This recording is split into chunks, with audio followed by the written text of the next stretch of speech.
Бауыржан Момышұлы 1910 жылы 24 желтоқсанда Жамбыл облысы Жуалы ауданы Көлбастау ауылында дүниеге келген. Бауыржан Момышұлы туралы 13 қызықты дерекпен сіздерді таныстырып өтейін.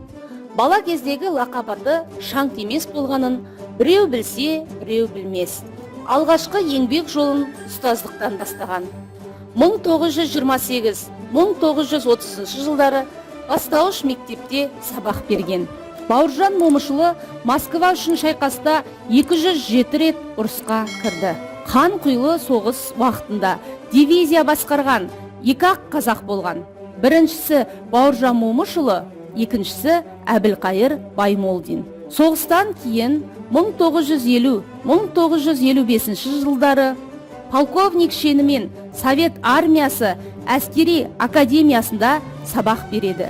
Совет одағының генералдары алдында дәріс оқыған асқан стратег, психолог, шешен, тапқыр полковниктің кәсібилігін бірден мойындайды. Батыр ақын, Алаштың арысы Мағжанды өз көзімен көрдім деп осы кезді айтады.